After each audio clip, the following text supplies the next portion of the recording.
an English monarch, the first person to taste ice cream in England. Who was it? We're going to find out down here. This is Norman's sweet shop, and they've still got the jars of sweets in there. Not that old, but in this video it goes back to a time when sugar and sweet things were actually starting to get popular in England. It took quite a while, but we're going to focus on ice cream. Welcome, fellow travelers, to an astounding journey across the cosmic culinary landscape. So who was it? I'm going to sit on that bench over there and we'll delve into it. So we're going to have a little look into that right now. Ice cream, that glorious frozen creamy paradox. A simple pleasure, yet profoundly complex in its ability to simultaneously delight our taste buds and briefly freeze our brains into a state of benign sugary oblivion. A triumph of human ingenuity, or perhaps just a very fortunate accident involving a particularly frosty shed. Introducing CryoBrain's intergalactic brain freezing ice cream. It's not just delicious, it's a revolutionary form of cerebral refrigeration. But how did this chilled marvel first grace the shores of Great Britain? Was it a grand revelation, a clandestine culinary conspiracy?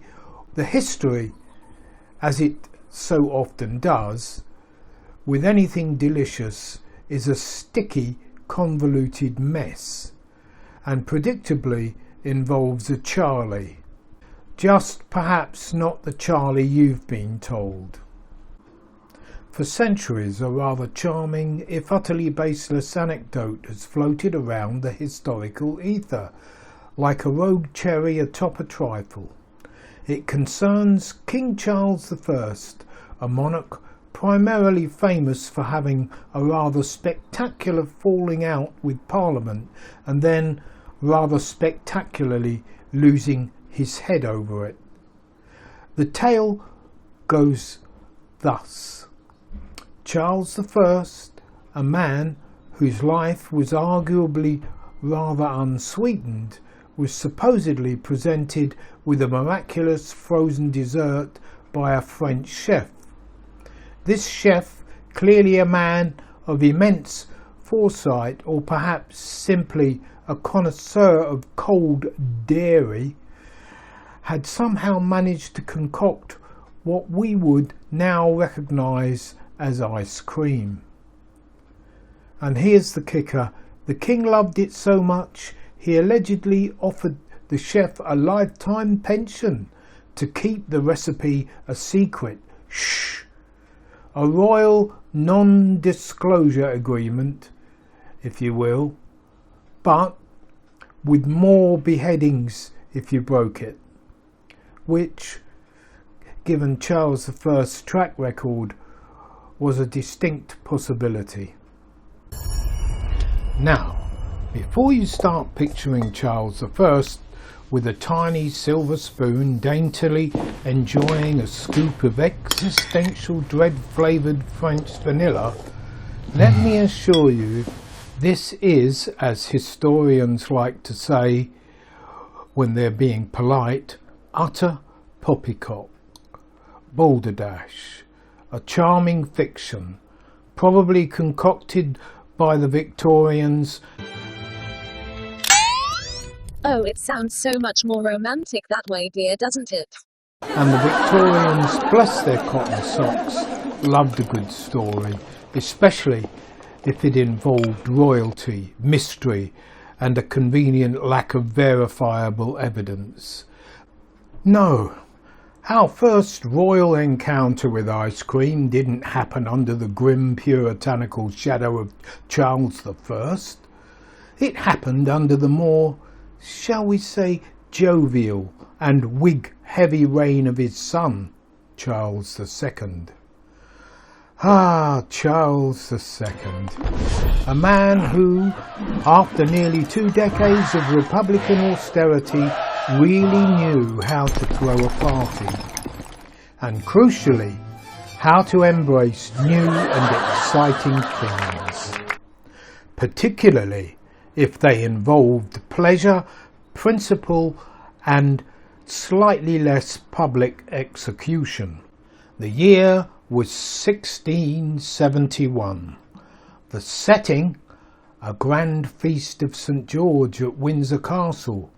Charles II, recently restored to the throne and clearly making up for lost time and a severe lack of fun, was hosting a rather extravagant shindig.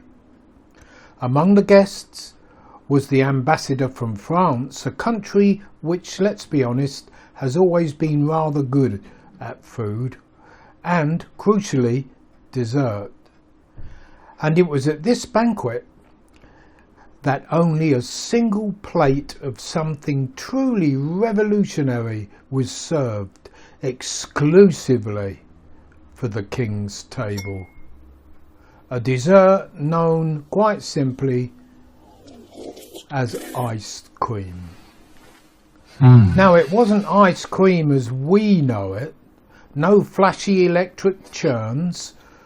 This was a painstaking process involving combining cream, sugar and flavourings, possibly orange flower water, because 17th century palates were delightfully quirky, sealed in a pot and then chilling it with ice cream and salt in a specialised deep straw-lined pail. This primitive contraption was the closest thing they had to an ice cream maker. It was an alchemical marvel, turning liquid into solid sweetness through sheer expensive willpower and a lot of elbow grease. So next time you're enjoying a scoop of your favourite flavour, be it pistachio or something alarmingly blue, spare a thought for Charles II, not Charles I, whose head was, shall we say, elsewhere at the time.